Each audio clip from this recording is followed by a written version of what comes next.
So dear students, in first video number of images फॉर्म्युलामध्ये आपण ही फर्स्ट केस discuss केली होती. त्याचं फायनल कन्क्लूजन फक्त मी रिवाइज करतो. त्याच्यामध्ये दोन आपण प्लेन मिरर घेतल्या होत्या. सफिशियंटली लॉंग लेंथच्या दोन प्लेन मिरर घेतल्या होत्या, पॅरलल मिरर्स घेतल्या होत्या आणि त्याच्यामध्ये आपण ऑब्जेक्ट ठेवला होता. तर याच्या इन्फायनाईट नंबर ऑफ इमेजेस तयार होतात. पण पुढच्या ज्या इमेजेस आहेत, फर्स्ट इमेज नंतरच्या पुढच्या ज्या इमेजेस आहेत त्याच्यामध्ये इंटेन्सिटी कंटिन्युअसली काय होत जाते, डिक्रीज होत जाते. मात्र याच्यामध्ये इन्फायनाईट नंबर ऑफ इमेजेस तयार होतात. मग ही रे डायग्राम कशी आपण घेतली होती, नंबर ऑफ इमेजेस कसे तयार होतात आपण ह्या फर्स्ट व्हिडिओमध्ये डिस्कस केलेला आहे. तर ह्यातली आपल्याला सेकंड केस डिस्कस करायची आहे. तर फर्स्ट केसमध्ये आपण सफिशियंटली लॉंग लेंथच्या दोन पॅरलल मिरर्स घेतल्या होतात. तर नेक्स्ट सेकंड केस काय आहे. So second case to find number of images. So suppose this is one of the horizontal line. ही होरिझॉन्टल लाईन कन्सिडर करूया आपण. त्याच्यामध्ये दोन मिरर्स आपण इनसफिशियंट लेंथच्या घेऊया, short mirrors. Suppose this is a first mirror, short mirror having very small length and this one is the second short mirror. ही छोटीशी mirror आहे M2. both are parallel to each other.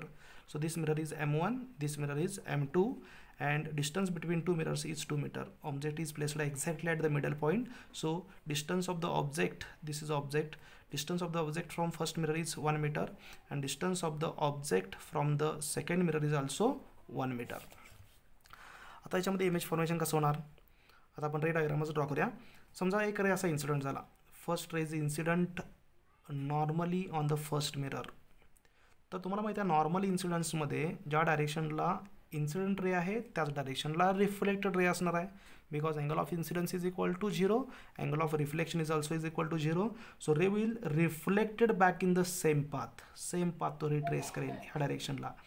म्हणजे ह्या ऑब्झर्वरला काय वाटणार, हा रे reflected ray कुठून आल्यासारखा वाटणार, तर ह्या डायरेक्शनवरून आल्यासारखं वाटणार. Ray will travel in this direction, reflect in this direction. So reflected ray will travel from left to right in this direction. So this is object. Now suppose second ray which is incident on the first mirror by making some angle. हा incident ray आहे, second incline incident ray. So this is a point of incidence. This is a normal to the point of incidence.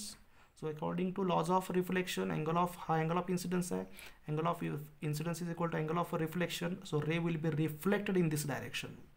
ह्या डायरेक्शनला तो reflect होणार. मग हा reflected ray कुठून आल्यासारखा वाटतो. हा जर मी बॅक प्रोड्यूस केला तर हा जो सेकंड रिफ्लेक्टेड रे आहे तो इथून आल्यासारखा वाटतो.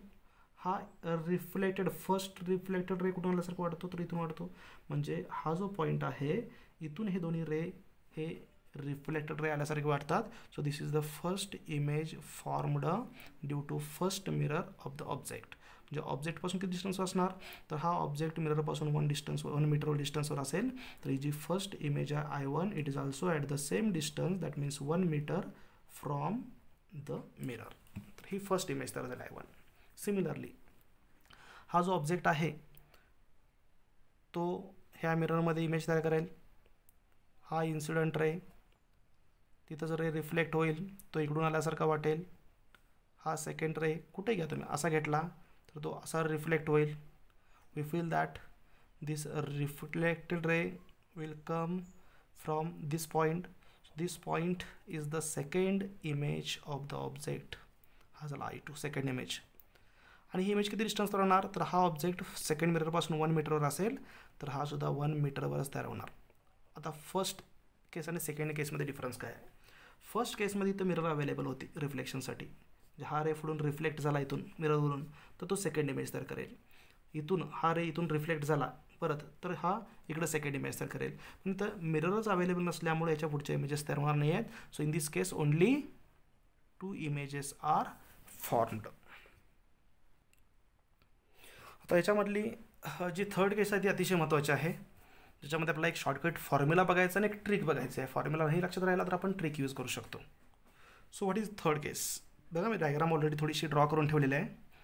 So this is a first mirror M1, this is a second mirror M2 and the mirrors are perpendicular to each other. They are placed by making angle of 90 degree with each other. म्हणजे अशा एकमेकाला अशा perpendicular images ठेवलेत आणि ह्या दोन मिररच्या मध्ये object आहे.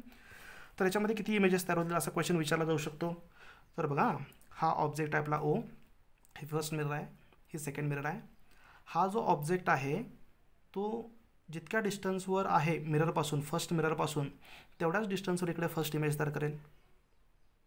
सेम आपण असं रे डायग्राम घेऊ शकतो की हा फर्स्ट रे आला, हा इथून रिफ्लेक्ट होईल, तो परत ह्या डायरेक्शनला परत बॅक रिफ्लेक्ट होईल, म्हणजे हा रे आपल्याला इकडून आल्यासारखा वाटेल.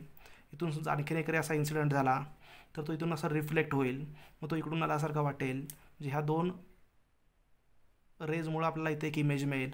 So this is the first image of the object formed due to first mirror.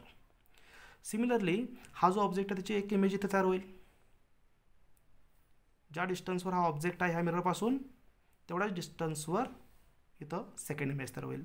So this is the first image, this is the second image. Second image is due to mirror M2. आता काय म्हणतो बघा, दोन image तर तयार झाल्या. आता ही जी image आहे first image, it acts as a object for second mirror. ह्या मिररला ते ऑब्जेक्ट म्हणून ॲक्ट होईल आणि इथून रेज अशी इन्सिडेंट होणार ना, इथं असे इन्सिडेंट होतील, इथं इन्सिडेंट होतील. And this image acts as a object for first mirror. आणि त्यामुळं हा जो ही जी इमेज आहे ती ह्या M2साठी ऑब्जेक्ट म्हणून ॲक्ट होत असेल तर M2 पासून म्हणजे ह्या लाईनपासून जेवढ्या डिस्टन्सवर ही इमेज आहे, दॅट मीन्स हा व्हर्च्युअल ऑब्जेक्ट आहे, तेवढ्याच डिस्टन्सवर इकडे इमेज तयार होईल. म्हणजे हा I1ची इमेज एवढ्याच डिस्टन्सवर ह्या साईडला तयार होईल. सो इथं थर्ड इमेज तयार होईल I3.